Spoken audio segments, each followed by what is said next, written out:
All right. Good evening, everybody. Thank you for joining us for our third Striking a Balance workshop this year. I'm Greg Perdue, Regional Planner here at the Hancock County Planning Commission. And as you all know, our topic this evening is municipal uses of GIS. We have two excellent speakers this evening. Later, we're going to hear from Tora Johnson, who is speaking on municipal uses of GIS for towns large and small. Our first presenter this evening will be Amy Dolly from the Department of Inland Fisheries and Wildlife, who will speak about her work beginning with habitat as a research specialist. And of course, as we do, if you have any questions in the Zoom chat, drop them in. We will get to them at the end of the presentation. If you have any questions in person, you can hold them to the end, or if it makes sense to answer during the presentation, feel free to raise your hand. So without further ado, Amy Dolly.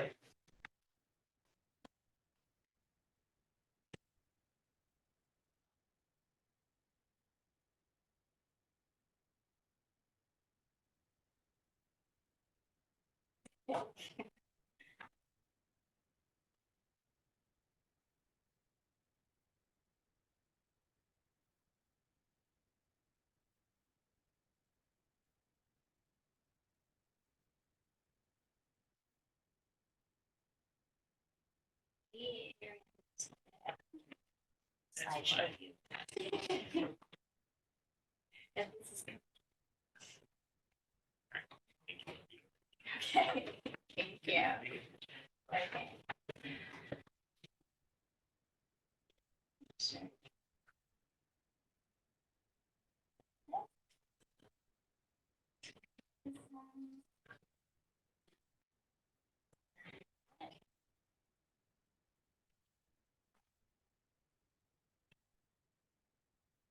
Okay, I'm anticipating that everybody can hear me. I can't see everyone's faces, so please let me know if anyone's having issues hearing me. Thank you, Greg, and the team HCPC for inviting me here tonight. My name is, again, Amy Dowley, and I am originally from town of Broke Bluffs, not too far from here. I now live near Belfast, and I've been with Maine Department of Inland Fisheries and Wildlife for a little over a year. And I actually worked with Tora Johnson as a graduate and certificate student at UMaine. So just a fun fact. So just unfortunately, I can't see everybody. Let's see if I can make you guys a little bit more visible. I was going to ask the audience if how many of you have heard of beginning with habitat? Wonderful. Okay. And how many of you have used our maps and our data? Okay, great. And have you used our interactive BWH map viewer? Okay, so a mix. And I can't see the folks at home, but just I wanted to share that while this event is about me sharing information with you, I also hope that I can learn from you. I am new to the program and would love to get to know you and connect with you in the future. So that's back over there. And so I scroll down here. I don't know if anyone's used Story Map. I was really excited to use that as a presenting format today. So we are a resource for the public, and Beginning with Habitat provides the most up-to-date wildlife and plant habitat information available for use in comprehensive open space and conservation planning. And we were created back in 2000. We're a one-stop shop for data from the federal, state, and local agencies, as well as non-governmental organizations. And oops, go. Okay, scroll up here. Sorry. Our team works with landowners, municipalities, land trusts, regional and state efforts. And we, while we're housed, let's see. Oh, and I just would encourage you to join us in an effort to build a future for wildlife in Maine's growing communities. Let's see, scroll through here. So who is Beginning with Habitat? Let's see, just make sure that it's catching there for you guys, that you can see the slide while I do. Okay. So Beginning with Habitat, we call it BWH, is a collaborative housed within the Department of Inland Fisheries and Wildlife, as I mentioned, but we're also comprised of more than 10 public agencies and conservation partners. So some of their logos are listed here. And so this is the core staff. Unfortunately, that's flipped off there, but myself, Amy Dowley, a GIS specialist, Corinne Michal LeBlanc, she's our climate coordinator, and then to the far end there, that's Joe Roy, and he works with private landowners, so woodlot owners who want to manage for wildlife habitat. He travels around the state. And so I encourage you to check out our website. It sounds like most of you have. Just put that QR code up in case anybody hadn't. And I'll just run this while I'm at it because it's fun. Is it going to run? There we go. And so I wanted to jump into our GIS tools and services. So we have printed large static maps. Has anyone received or used our large 36 by 36 large static maps? We also have the web map viewer that I mentioned earlier, and we also, upon request, do spatial data packages, and folks who are doing comprehensive plans will be providing spatial data as part of that package that you receive from the Municipal Planning Association. Okay, and so starting with large static maps, beginning with Habitat compiles and provides those thematic maps based on the best available data, and those are available on our online map database and can be printed and shipped upon request. And so that database is organized alphabetically. You'll see that it has map 1, 2, 3, map 7, co-occurrence. I didn't come up with a numbering system, but you can check out those maps there. Grab them in digital form, print them out yourself, or you can request that we print them out on our big plotter and send them to you. As I say, they're about 36 by 36 inches. So map 1 here, I am going to talk more about the actual data layers that go into each map when we look at the viewer. But just as an overview, map 1 covers water resources, wetlands, and riparian habitats. Map 2, that's our high value plant and animal habitat. Map 3, this is undeveloped blocks and connections as well as existing conserved lands. And so those conserved lands are symbolized by owner type. So you can see there's federal, state, municipal, and private as well as easement lands there. And the undeveloped blocks are those large wilder areas, 100 acres or more, where it's more likely that more species can inhabit. They're good for wildlife, and so then we are showing also the connections between those large blocks. And that's places where we would anticipate that wildlife would be passing over the landscape from one large block to the next. And that also might be a place where there's conflict with traffic and wildlife, something to consider as you're planning. The co-occurrence map, and this is based on a GIS model. It's just a simple overlay of all of the resources that species, habitat data that we work with. And it gives an indication of higher areas of higher biodiversity. And so you can see here in the legend, the sum of attribute values, those areas that have more features are going to be displayed in darker colors. Those typically are going to fall within those riparian corridors. You can see here, this is one from Scarborough, and that marsh is quite dark. Another feature that's on the co-occurrence map is the focus area data set. That's focus areas of statewide ecological significance. And that data set was redone in 2023. Just a few notes about that data set. The update includes 11.5% of Maine's land area. And despite this limited area, these focus areas include over 85% of rare, threatened, and endangered plant and animal species in Maine.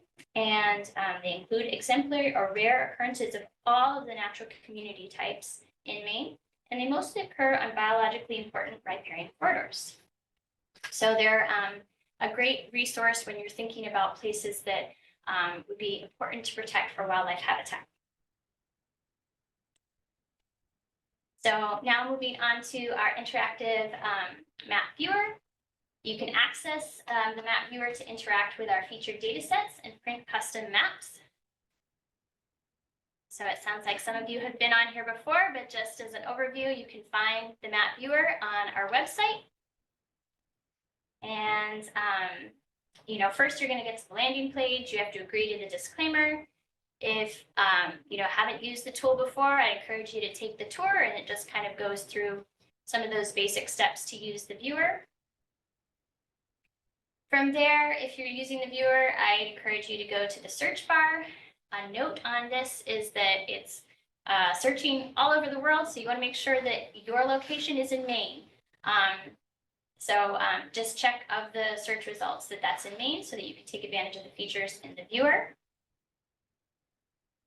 And so with the base maps, the default base map is going to be called the BWH base map. That includes a lot of rich information. There's lots of labels for hydrologic features, roads, there's contour lines and wetlands. You may find that that's not the base map that works for you while you're in the viewer. So the imagery base map is a good choice for looking at natural land cover. I like to use the simple gray base map as a nice background canvas if I'm printing out a map, because it allows those features that the layers that we have in the viewer to stand out. Moving over to the legend, this is a great place to look at both the symbology and the descriptions of the layers that are included in the viewer. And so starting off here, we've got the locator information, those locator layers. And so that's the city and township layers. We've also got parcels for organized towns as well as unorganized territories. The impervious data set is included. That's buildings and roads. That was made back in 2020. So pretty up to date. The drainage divides. And so there are different ones based on the scale that you're zooming in and out. Moving on to physical resource layers that are included in the viewer. We have the National Wetland Inventory Wetlands. That's from the U.S. Fish and Wildlife Service, as well as aquifers, and that's from the Maine Geologic Survey. Wildlife habitat layers. So starting at the top of those wildlife habitat layer group, we have the rare, threatened, and endangered wildlife, state-listed animal habitats. That data set is updated with regularity, so we encourage you to check in with us about updates and make sure that you're using the latest data set. There was legislation in October that is supporting us and continuing to update that data set moving forward. Essential wildlife habitats, that's your roseate tern, piping plover, and these terns, and that data set is not updated as with a great frequency. Significant wildlife habitat layers. These layers are the same as the regulatory layers. And while we are non-regulatory, I just wanted to identify that these are the same layers that would be used in a regulatory context, because they're of value with planning as well. And so that's, your deer wintering areas, significant vernal pools, your waterfowl and wading bird habitats, and those kinds of layers. Aquatic habitat layers is another group of layers. So you've got wild brook trout habitats. That's a layer that we've created in the Inland Fisheries and Wildlife Department. You've got Atlantic salmon habitat. That's from Department of Marine Resources, as well as riparian habitats. Our riparian habitat layer reflects shoreland zoning. So streams are buffered out by 75 feet, and then great ponds, rivers, estuaries, those kinds of things are 250-foot buffers. Plants and natural communities. These layers are from the Maine Natural Areas Program. And a big note about these data sets is that they are not depicted in the unorganized territories on our viewer.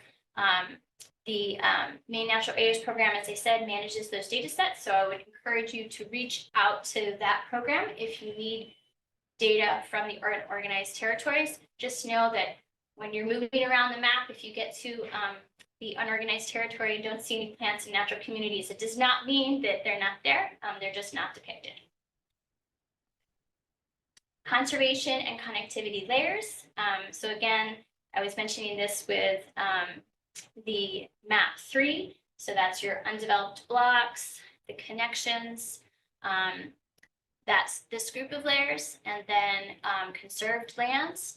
That data set is, I'm actually one of the editors of that statewide data set, and the focus areas data set.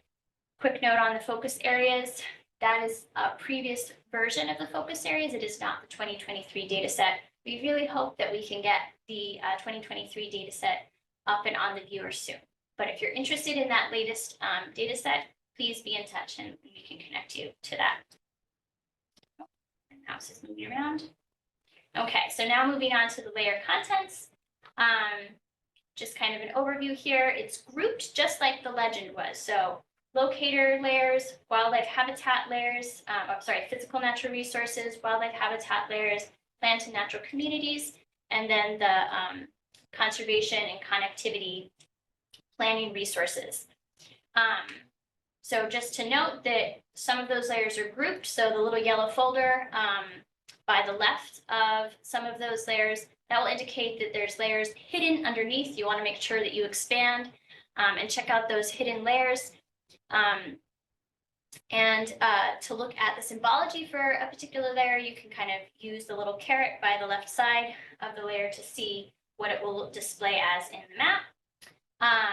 Layer visibility, the drainage divides is a good example of this. I mentioned earlier that depending on the zoom level, the scale at which you're looking at the map, different watershed divides will be depicted.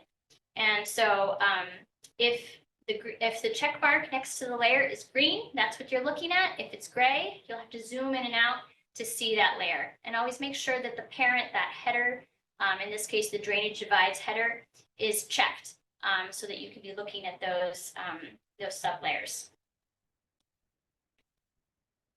Okay, so I just wanted to go through an example of how you could create and print a custom map with the viewer. So for instance, we have those large static maps.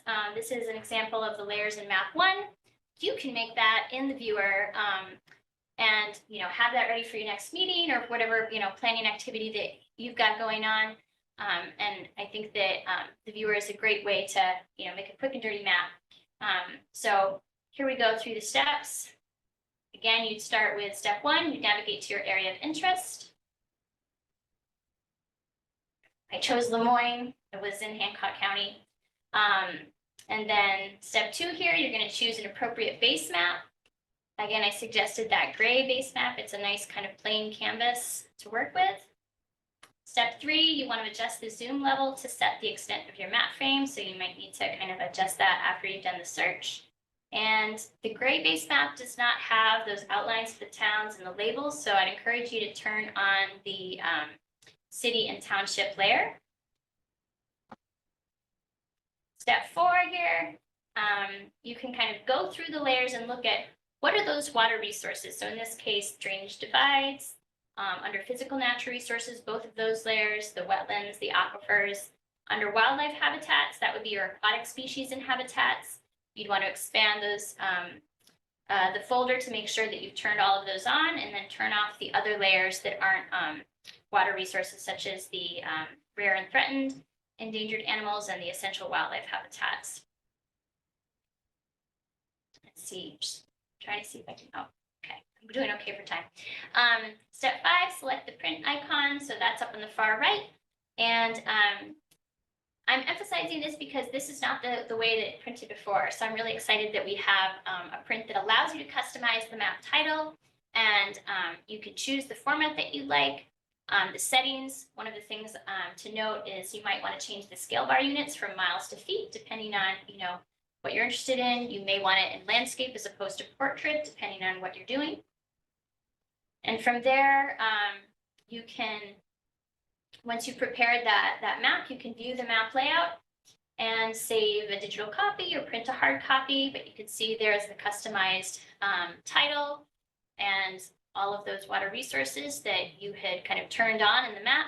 You can see that any layer that you've checked, that you've turned on, will be depicted in the legend of your map layout, even if it isn't within the extent of the map.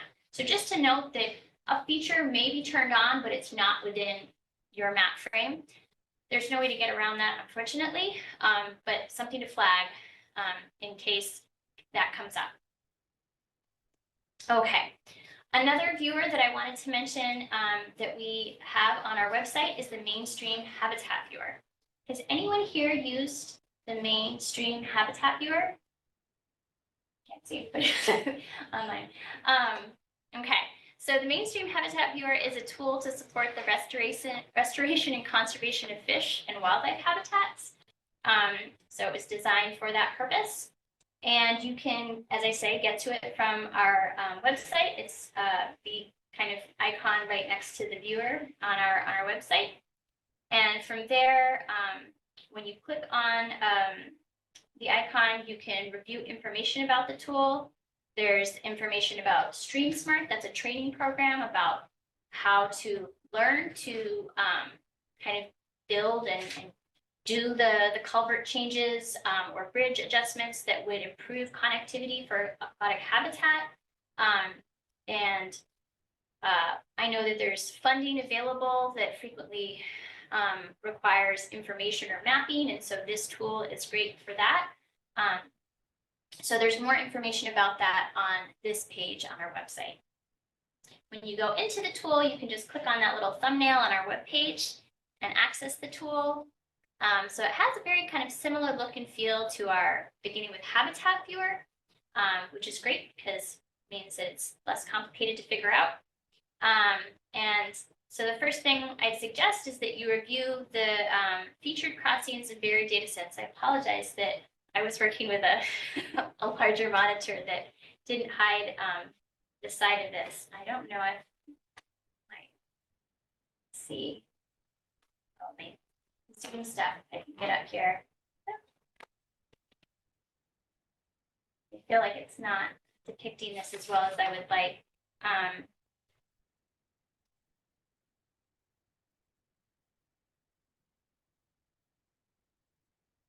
See, it's going to pop on there just so you can see what I'm talking about. So again, I'm going to agree to the disclaimer. And these are the layers. These crossing and barriers are turned on by default. So you can kind of look at the symbols of the layers here just to see what you're working with.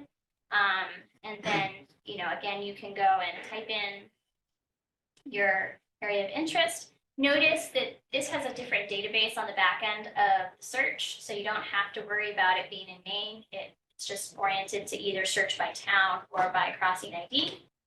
And if you click on one of the features in the map, it's got a ton of information in the pop-up. So all of this is really useful. As I say, there are funding opportunities to get some of these crossings restored and that kind of thing. So you can learn more information here. The same information that's available in this pop-up can be viewed in this Identify tab on the left here. So sometimes that's an easier way to look at it, but just to flag that that's a nice feature of this viewer. So I'll hop back here, skim through these little items. Okay, so now onto the spatial data package. So another way that people work with our data is that they request a spatial data package. If you have or are doing a comprehensive plan, again, you will receive a package from us that includes the GIS kind of data package. It has an ArcGIS Pro project within it, and the data is stored within a file geodatabase. That doesn't work with QGIS. So if you're working with other open source GIS, let me know and I can convert those files to something that's compatible, like a shapefile. But on our website, we have an online request form. I just have it depicted here. It's pretty straightforward. And you just kind of include your information here and the desired towns or areas. They don't have to necessarily be towns that you'd like information for, what type of product you're requesting. So this can actually be, maybe you want more than a data package. You want our paper maps printed and sent to you. You want a presentation. We do lots of different types of presentations. So you can kind of click on those boxes, let us know what you will use the maps and data for.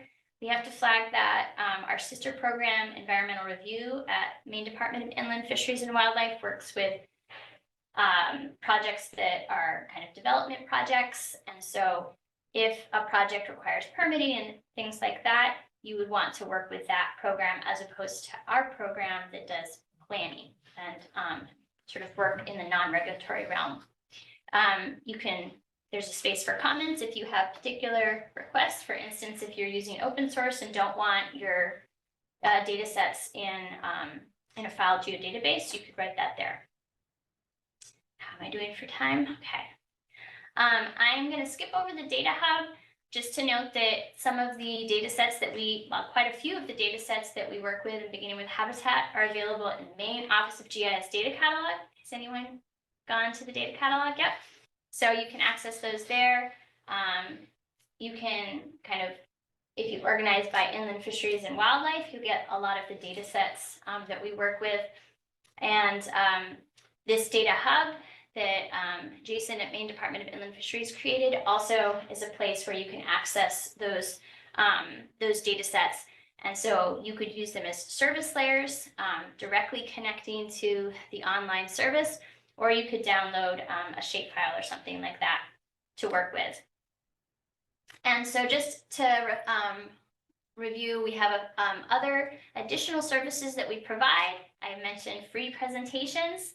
We love to come to your community. So if you are interested in, an in-person or remote workshop, please be in touch.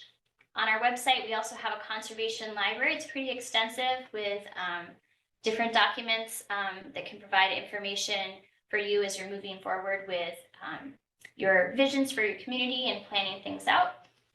The BWH Toolbox is also a great document. If you're, we call it a conservation blueprint. So you can check that out on our website. And we have landowner resources. So again, Joe Roy, our private lands biologist, he goes all over the state and he supports woodlot owners, people thinking about how to kind of be better stewards for wildlife habitat. And those resources are also available on our website. Just like to pause here before questions. I'm going to give a few minutes. If you could jump on this QR code, I would really appreciate it. We have this little survey we started at the Municipal Association's convention back in, is that October? Yes. That's where Greg, I met Greg. So the point is that we're trying to build connections and be better connected with our users, so that we're not just passing data off, but we're also kind of receiving information and feedback from you, so that we can better serve our users and work together to do conservation in Maine. So if you're having trouble connecting to that, I do have a tablet too that's got the survey right up. I can actually, oh, sorry, it's blocking that. Just wanted to note that the survey is pretty straightforward. What town are you from? Municipal role, an email. Trust me, we will not just send you tons of emails, but we are hoping to do more webinars in the future. And we'd love to include you in that conversation. And if you have heard Beginning with Habitat, if you do click yes, which all of you should, then you'll notice that it has a few more questions, such as have you used our viewer and have you attended a presentation, which I guess is a yes and a yes. But there's a space as well for telling us more. So this is a great opportunity for, share as much as you'd like about, what are your needs? How can we support you? We'd love to hear from you. So hop back over here. How's everybody doing? I can wait a little bit. Sure that everybody gets to do the survey. And I think that I need to look at some questions. Okay.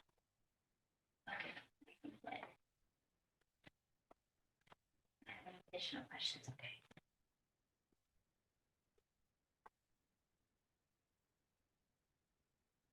Everybody was able to access the survey okay?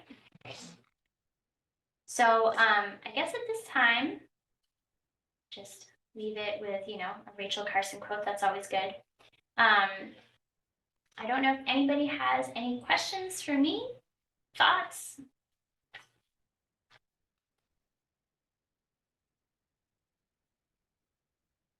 And do you have any reasons that within your programs or your work that you would need to be using our, the data that we provide?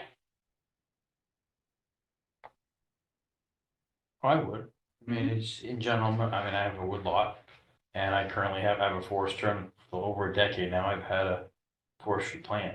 Oh, yeah, And we're doing woodcock habitat kind of stuff. yeah, So it's, from that perspective, I could certainly go in and look at it and come up with ideas to share with my forester. yeah, no, that's great. Yep. I helped Joe Roy, we prepare forest management plans, that foresters will request as part of the plans for, landowners. And those get reviewed by the biologists in our department, and kind of become part of the package of, making a kind of a stewardship plan for your land. That's great to hear that someone's using that. We use them in planning board review for when developers come, they actually have to show whether or not they're within like significant habitat for a certain species, so some of them don't know where to find those maps, so they show them where. Yeah, very nice. Oh, and I can show, let me see, I was gonna say, just to, another note about environmental review, because they do have their own habitat viewer. So, if they're, yeah, for development and consultants and that kind of thing, doing kind of site projects here, I'll open up this tool. Just to show that it's got some similarities. It is a bit different than our tool, and these are only regulatory layers on the environmental review tool. It may take a little bit to load. But that's a good place to direct people, if all you're doing is like looking at, let's see if the legend will pop up here. Take you a little bit. Okay, I'll let that load and see if it does its thing. But just to note that they do have their own viewer, and that's really handy because our data sets kind of go beyond just those regulatory layers, and we really encourage people not to get confused with kind of the planning portion and what they do at environmental review. Anybody online? Can't see the chat. Anything in the chat?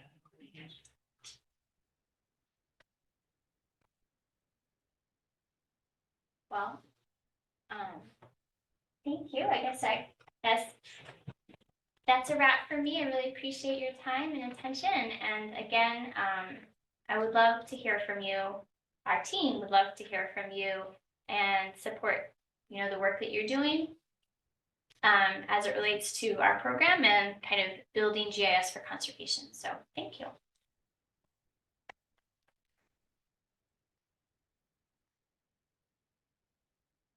Thank you so much, Amy. That was wonderful. The interactive presentation was really awesome, actually. Enjoyed that. All right, we're gonna take a quick intermission. Let's say we'll regroup around 7:10, ideally. Give our next speaker some time to get all set up. So until then, if you have any other questions about this presentation that you remember in the meantime, drop them in the chat. We will get to them. Otherwise, we will see you at 7:10.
All right, welcome back, everybody. Are we not ready for our second speaker? Roy Johnson, social scientist, geographer at UMaine Machias. He'll talk to us and teach us all about GIS for towns large and small. Laura, whenever you are ready. Ready. Hi, everyone. And do we have folks online too? Great. So I was teaching, so I'm sorry I couldn't be here for the beginning of the thing. As was mentioned, I am a social scientist and a geographer, and I have been for the last 18 years running the GIS lab at University of Maine at Machias.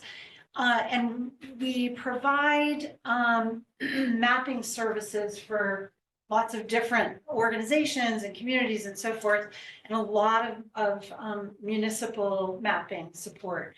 I should mention, and that's reflected here in this slide, that I will be transitioning out of my current role. It's unclear whether the GIS lab will continue to provide the VIA Service Center. So we'll have to sort of, there's a transition going on. So we'll see. But after this, I will be at Sunrise County Economic Council as of January 15th. And we at SCEC operate what is this very much like it's a regional planning organization like HCPC. Providing a variety of planning and municipal support services. So I'm going to be still in the same game, and you can still call me, and my email is here. Note also that there's a link here to the slide show, and if you're in the room or sitting on your phone or something, you can scan this code and access this slideshow. So I assume you all have been talking this evening about GIS and what it is, Geographic Information Systems, right? Like, did you get at least a basic primer in it, or not really? Feel free. Okay, Yeah. I'm going to give you a little primer. So, so if you've never heard, hopefully you've heard of it at least by now. So GIS is essentially computer information systems. So it's ways of collecting, managing, analyzing, and visualizing map information. And you use it all the time. You probably don't know that, right? It's really common for people to not be aware that if you are using any kind of location services on your phone, right? So I found, well, I didn't find the HCPC office, but eventually I did tonight, using location services on my phone. I was using a GIS, and that had to be built by someone. Let's see, it was 2011, I think, when we digitized all the parcels for all the incorporated townships in Hancock County, right? And we created digital data of those maps. And so towns in Hancock County have been using our layers. So just a basic overview of how a GIS works, because I'm going to show you some things that you can actually use now, currently, to support anything you're doing in your communities. So a GIS map is made up of one or more layers, and the basic bottom layer is usually a base map. In this case, I have a little a shaded relief map, and then we layer things on top of these layers. So here I've got streets, I've got buildings, and I've got vegetation. All of these layers, by the way, are available to you. And when we put them all together, right, we throw, points and lines and polygons all together. When we put it all together, we have one integrated picture, one integrated visualization, but it's formed of these layers. So that's what it's made of. And you'll see later when I show you some maps that you can actually use, and I'll demonstrate how to use them. and I see this is recorded, so hopefully that can be helpful in the future. You can create your own integrated picture by choosing the layers you put together and changing how they look, right? Okay, so, and then the other piece that's really important about what GIS is it's a linkage between where things are and what things are, right? So is there a map in this room? There's not. Why is there not a map in this room? There should be a map of the city of Ellsworth in this room, all right? Yeah, there's not. Okay. That is a flat map. There is a map behind there, but it's of the building. Anyway, if there were a map on the wall, right, it would just be static, stuck that way, right? We couldn't do something like go and touch the map and have something pop up and say, you know, this is where the wastewater treatment plant is and how many, you know, how many combined sewer overflow gallons there, or whatever, right? We couldn't do that. GIS, using this information system with computers, allows us to have that interactivity. And it does that by linking where things are to what's there, right? So we can have a layer, and that layer can be, for instance, all the parcels in the city of Ellsworth. And then we can tap or click on one of those layers and a little pop-up like this comes up, or that's actually the table of things, but a pop-up can come up and tell me who owns it, what its valuation is, right? What its taxes were, whether it's got exemptions, right? All of that stuff is in there. And so the magic of GIS is that linkage between the spatial data and what we call attribute data about what's there. Okay, so that's a little primer on what it is, this whole GIS-y thing. It's weird, people are behind. Don't worry about it. We're not here. You're not here. So how do municipalities and communities use GIS? They use it in lots and lots of different ways. And I've listed a few of the most common, and really by far the most common is land and tax record management and assessment and that sort of thing. That's probably the most common usage that we observe. But it's also really common to use and increasingly common even for small rural communities to use it to manage things like utilities or stormwater management, stormwater infrastructure. So for instance, the teeny tiny postage stamp town of Danforth in northern Washington County, I think their parcel layers, like, I can't remember, but it might be 100 parcels. Like, that's how tiny this place is. Very tiny.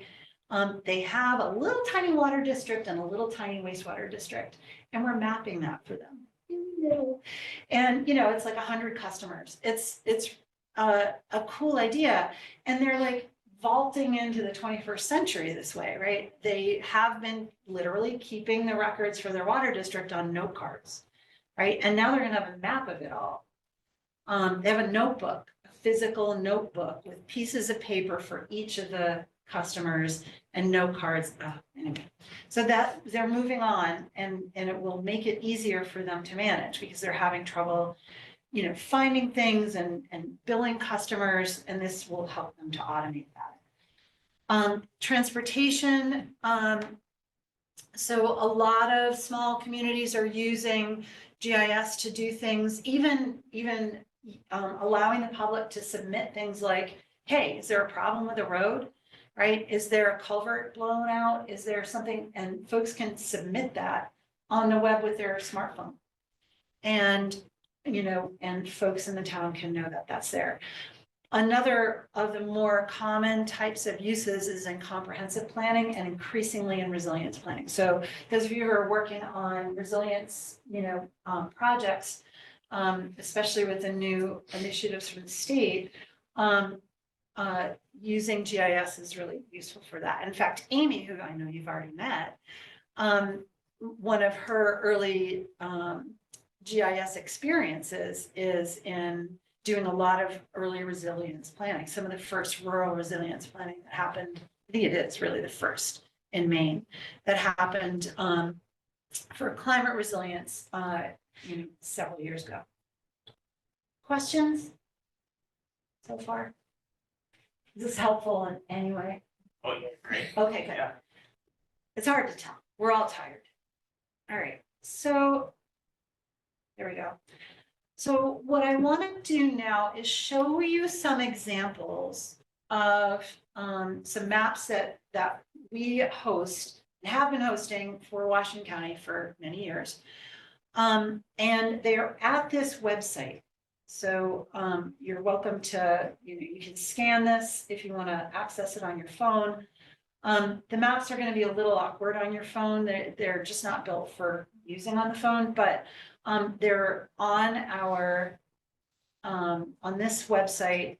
So the UMaine at Machias GIS Lab has this has been maintaining this website, and let me make this a little bigger. You just don't want to. There you go. We maintain this website. Amy actually was part and parcel of putting this, not this site together, but the maps themselves, the earliest versions of these maps. So we have for many years now been hosting web-based interactive GIS maps for communities. In Washington County, we have one map per town. We haven't gotten funding or anything for doing that for Hancock County, but we've been maintaining, and I just this morning updated it again, a planner's map for Hancock County towns. And I'll demonstrate what this map looks like. If it will open, there we go. So this is an interactive GIS map, and it looks pretty simple when you first open it. Who has a town they want me to look at? Trent? Trenton, okay, Trenton, let me see if I can, that's this one right here, right? So as you can see, as I zoom in, the parcels come on. Nothing's perfect, right? You can see this is some conserved parcel, but the parcels and the conserved lands layer don't align. So, you get what you pay for. But there's a lot more that we can do.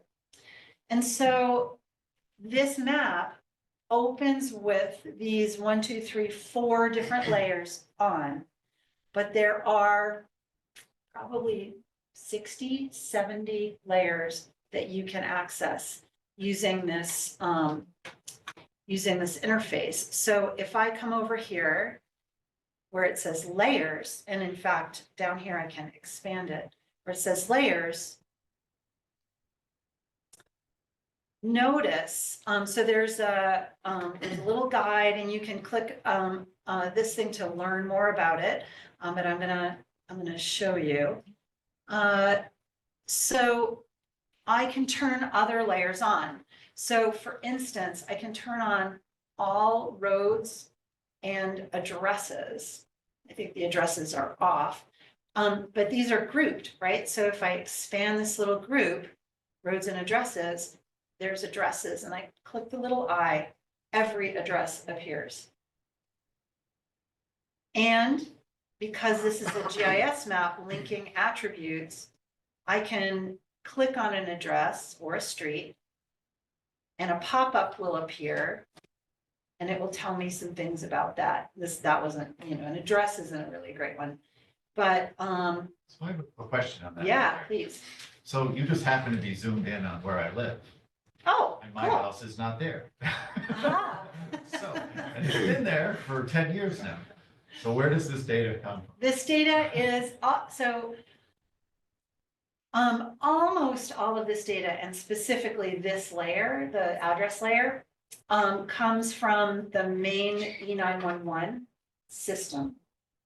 I would encourage you to contact the town of Trenton. It is, it's a partnership between the town and the main office of GIS, E911 staff that updates this. And different towns are more rigorous about updating than others. So I don't know anything about Trenton and how rigorous they would be, but there are certain towns that have never done it. right? And then other towns, I think Millbridge is kind of the poster child. They do it all the time, which is not surprising, right? We know about Millbridge. So yeah, that's why it's not there. Yeah. And it requires, and there are 400 towns in Maine or something like a ridiculously large number that they have to maintain. And it does require, the town to actually do some work and to work with staffers and to do the update. So it really depends. Yeah. How long ago did you build? 2010. Yeah, it should have been done by then, but yeah. There is, by the way, there is a building layer. I didn't add it to this map. We can workshop this map today, like if you want. And feel free in like the chat, I'll see it if you say in the chat that there's something you want me to do. I can modify this map. It's like magic. Anyway, so I'm gonna go ahead and turn the addresses off and we're just gonna ignore the non-existence of certain things. I'm gonna turn this off too. The basic road layers are there in the base map. I can expand, so public services comes in on, but not all the services are on. So you can see there's all of these layers. Every one of these layers is hosted by the state of Maine. So when it's updated, it's automatically updated. And again, data is only as good as, what goes into it. And so if you see something missing, the Maine Office of GIS is happy to hear about it. Sometimes they're quicker than others. It really depends. Really critical data sets, they're more eager to update than others. There's a lot of data here. Much of it is from beginning with habitat. I would recommend using the BWH viewer that I'm assuming Amy demonstrated for you tonight. If you're making like comprehensive planning maps, that sort of thing, that's what that viewer is for. But if you're wanting to mix and match things, this is a good option, right? And so we have, if we turn that on, looks like a few layers are already on. And the stream habitat viewer, I think some of those layers are also available in the BWH map. Yeah, so you can pick and choose. Not every town has their significant vernal pools map, so not every town will have this. There's only, I think, a couple in Washington County that have the SVPs. But concentrations of species at risk, very handy layer. We zoom out a little bit. And I assume you talked about this layer earlier. Oh, we don't have that one. Oh, you don't have this one? No, Okay. it's not showing up. Well, now you do. So, and the idea is, you may have any number of things, right? You're writing a grant proposal. It's a very, very common situation where you would need a map, right? And you can readily say, okay, here are the conservation lands in our town, and here are the wetlands in our town. And, zoom in to the parcel that the town is thinking about acquiring, or the place where you're wanting to build your park or whatever, and show the environs. Take a screenshot or export a version of the map, and you're all set. Pollutants, tanks, aquifers, and wells. So lots of water and pollutant related things, close municipal landfills and so forth. Marine resources, including the current closures. I should probably reorder these so they're the same in the same grouping, but so including DMR and local shellfish closures, because we know that municipalities are very concerned about those, managing those. Some utility data, this is somewhat limited. This is a recreation layer. Most of the stuff is in Washington County, but there's a great deal that spans the range. And just because we included nautical charts. Takes a minute to load. There we go.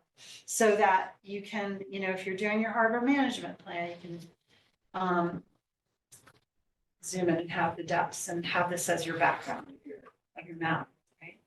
So A couple things to know about this. I'm gonna go ahead and refresh this map, so it just comes in the usual way, gets back to normal. Couple things to know as well. So I showed you where to find all the layers right here, right? So there's all that, but you can change the background. You don't have to use the background. So let's go back into Trenton since we're.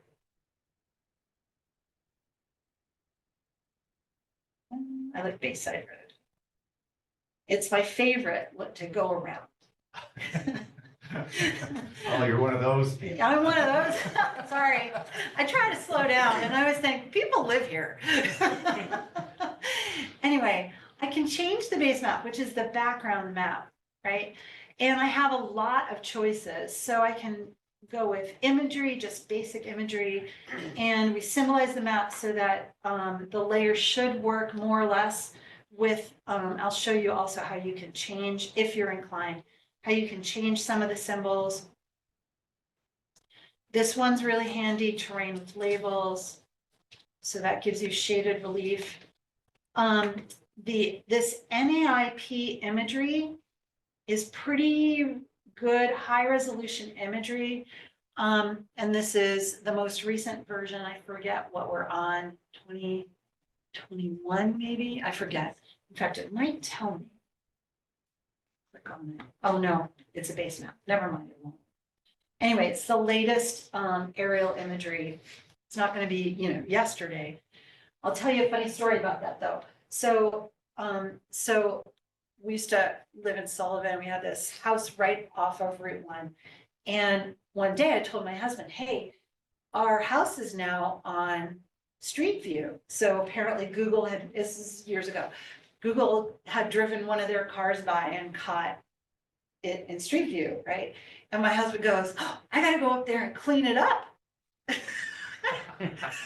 Like, it's too late. Anyway, I thought that was hilarious. Just me. Anyway, so don't think it's not live, right? It's not live. It's just a funny, and there's also, you can get USA topo maps. There's just a lot of options, and all the layers are layered on top of them, okay? You can get really silly, like this one looks like the kind of, if you wanna pretend to do like a futuristic cop show. Anyway, then also when you have a map that is all set up the way you want, right? Let's say I want to have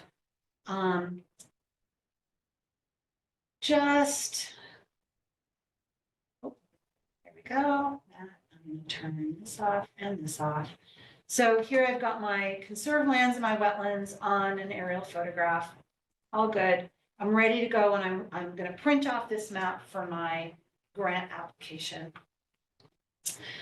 I have a couple of options for doing that. I can come over here and click on the legend, and now I have a legend, and I can take a screenshot of this map now with the legend all set, right? Copy, paste it right into my grant application. Pretty cool.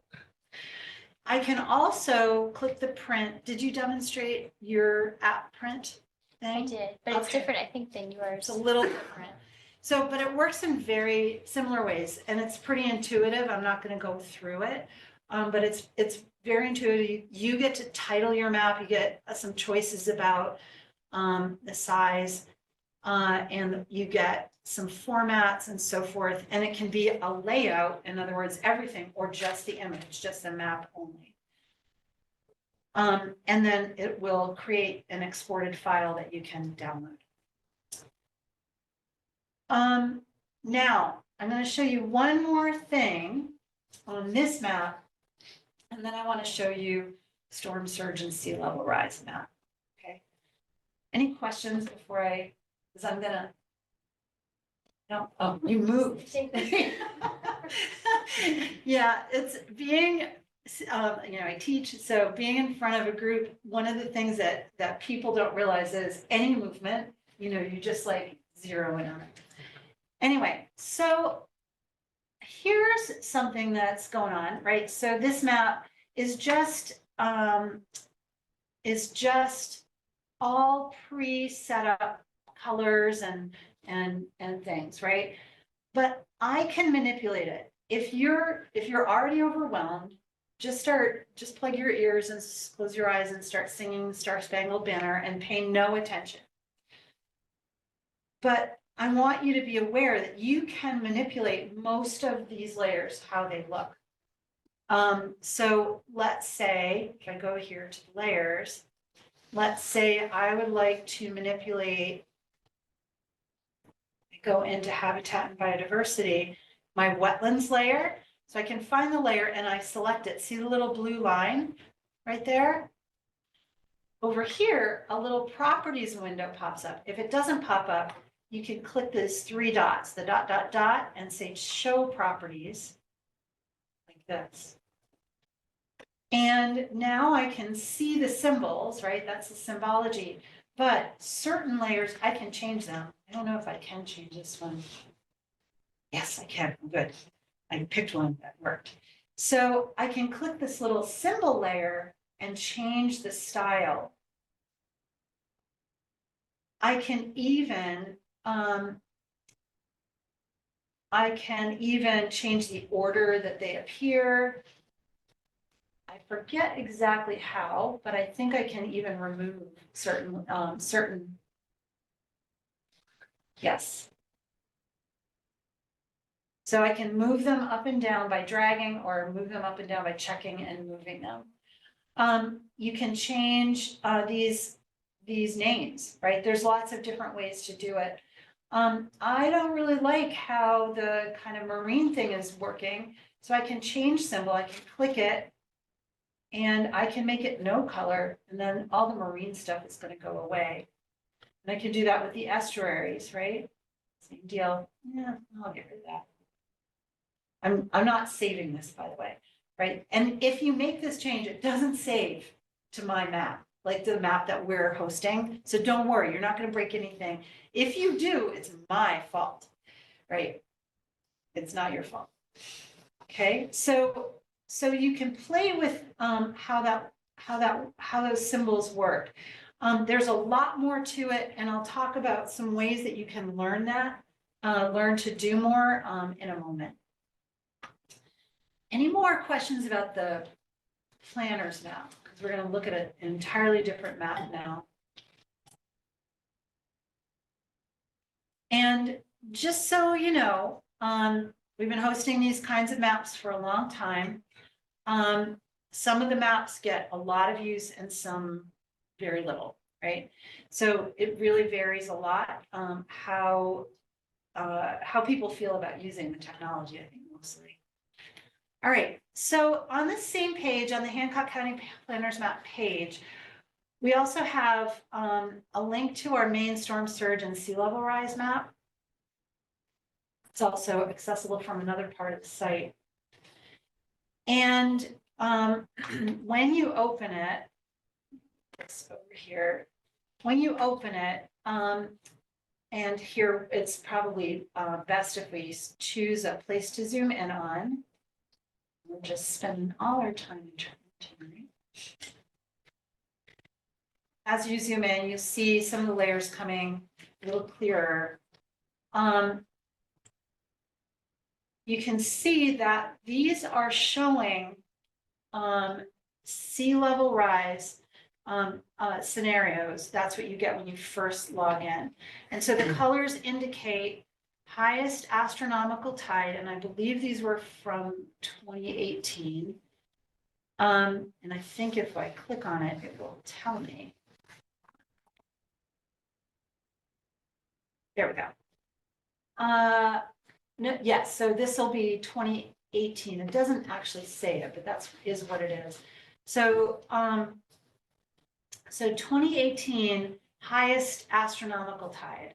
Astronomical meaning the highest basic tide that you would get just with the alignment of the sun and the moon and the earth, right? And so that was the footprint, that darkest blue color. And then each of the layers beyond that, going from, you know, a little bit of sea level rise to a lot of 10.9 feet of sea level rise, heaven help us, are indicated in progressively lighter colors. And one of the things that's handy about this is that you can do that layers trick, right? And again, remember, you get the stack of buttons. If you can't remember which is which, you can expand them. And you can go to the layers list and choose your scenarios. So let's say you're doing another grant application and you're saying, we need to upgrade some working waterfront infrastructure. And we're planning for 2 levels that the state recommends, and they are both here. So here's the highest. This is actually not a great option. There are some places in Ellsworth that are better options. So give me a sec here. Ellsworth. Here we go. You mentioned 2018, how often you talk about updating. Yeah. That's pretty old. It is It's pretty 5 old, years, and so. we've had, but I mean, we've only had an inch or two of sea level rise since then. But it's, going on all this time. Yeah, for sure. And when would it get updated? I don't know this particular data. I thought they were updating it like really soon, but so I'm sort of bummed not to see it. Here we go. Okay, so here you can see, this is probably very familiar to all of you. It's to me, this is a very vulnerable location in Ellsworth, and they're working on what to do about this, or some people are anyway. Right, and so what we have here is, these are 2 tide levels that the Maine Won't Wait, climate plan has recommended for planning purposes for communities to consider. And so here you are, poof, you have a map showing those sea level rise scenarios based on the 2018 highest annual tide, right? And so if we were to look at 20 to 40 years, which is often the framework that we're working in if we're doing infrastructure planning, right? We will be looking at scenarios like this. And so all I have to do is grab my legend and grab a screenshot, and I have the illustration. I have a slide for my slideshow for presentation. I have an illustration for my grant proposal, etc. And then the other thing that this map has, I'm going to turn the sea level rise scenarios off, and it does have sea level rise scenarios. This one is the same scenarios. And I'll turn on the same too, with depths in feet. Oh, they're not symbolized. Okay, never mind. I'm gonna pretend you didn't see that. I have to go and look at that and fix that. But these storm surges, I did look at this today, so I know it's in here. These are storm surge scenarios. They were working today. I don't know what's going on? Here we go. I had to zoom out. Okay. So these are storm surge scenarios. We incidentally had just a few inches below this scenario the other day before yesterday, that storm in Machias. So was this parking lot wet the other day? Did it get wet? Probably. Yeah, it gets wet. Yeah. Anyway, so you can look at storm surge scenarios. This is more likely to be of help if you're doing storm prep actively, like a storm is coming and you want to take a look at what might flood, right? And the idea is we're getting more of this. We're likely to have fewer near misses and more hits, right?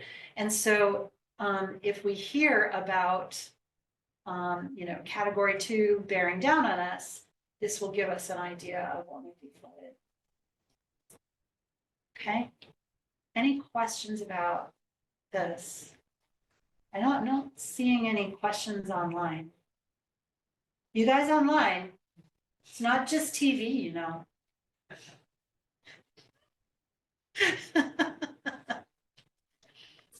All right, so I want to go back to my slideshow just real quick for a sec.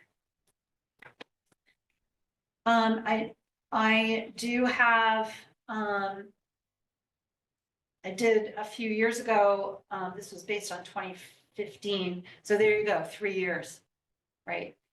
We should have 2021 data pretty soon on the highest annual tide then, if it's at the same cadence. So this is, I think this is Marlborough Beach right here, in Lemoyne with these sea level rise scenarios. Here are some flood scenarios that, just because I toss them in here because I thought you'd like them. These are based on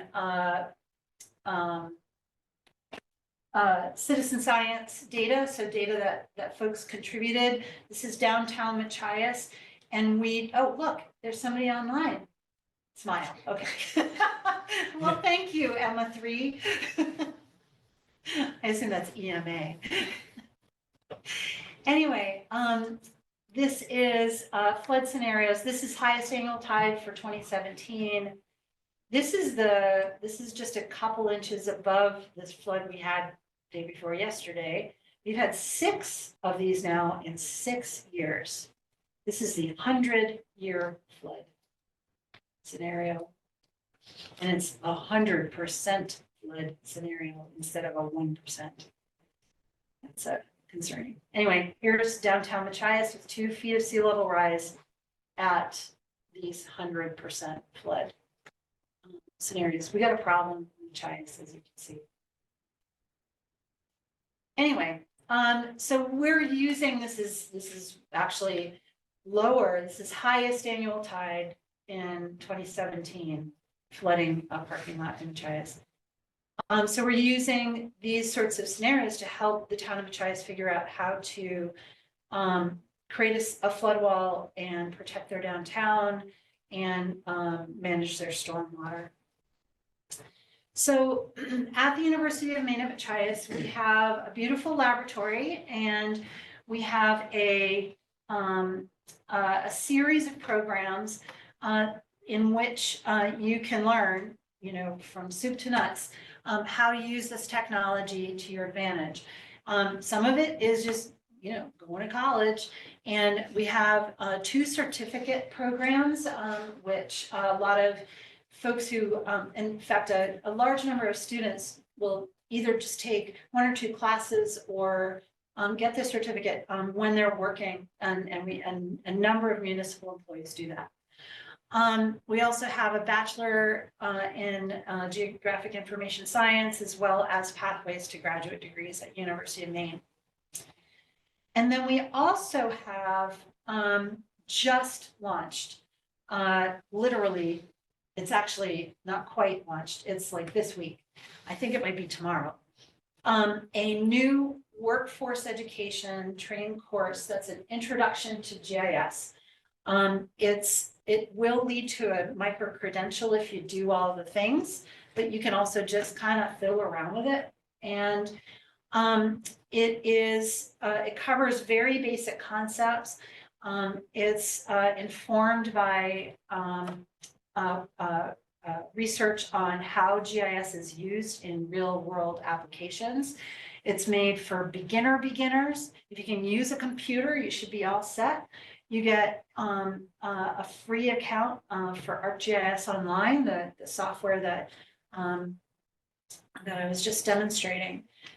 Because this course is just being launched, it's in beta, meaning we're testing it out and just sort of seeing how it works and getting feedback. And so until June 30th of 2024, so this whole rest of our fiscal year, we are charging nothing to take the course. So it's free until then. I built the course with a couple of colleagues, and there's a lot of instructional support available, so you're not just doing it all on your own. It's self-paced and it's online, and the instruction is with recorded videos, but if you get stuck, you can reach out to us and we'll provide help. We also have funding to provide a $250 incentive So not only do you save the $250 fee for taking the course, you're actually paid $250 if you're willing to give us good substantive feedback.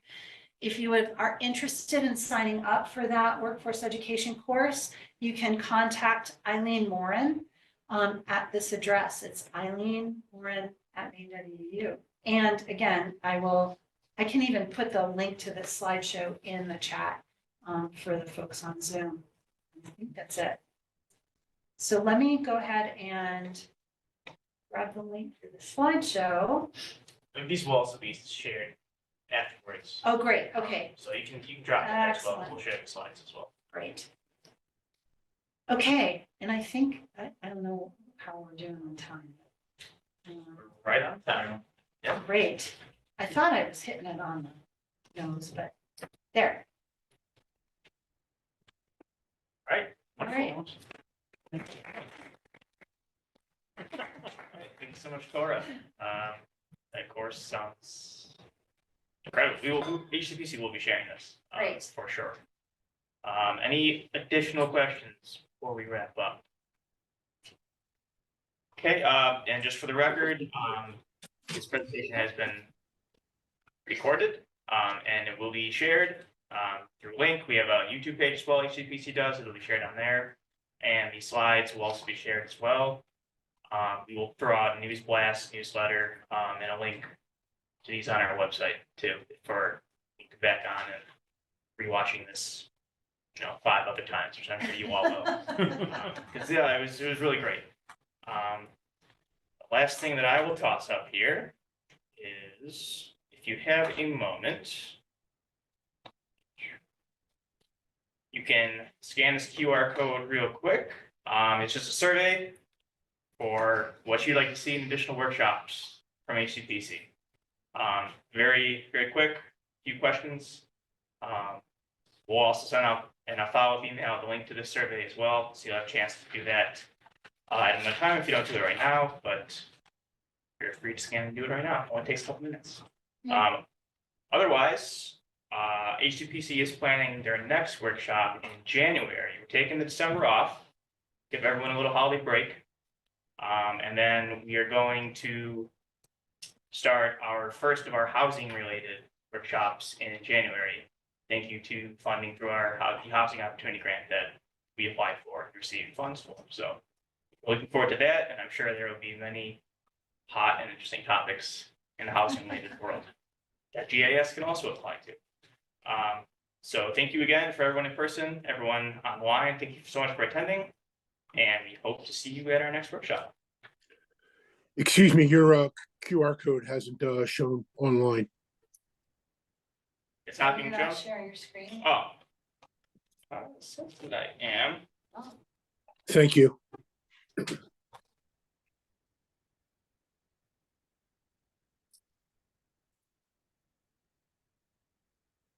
And you can always put it in the chat.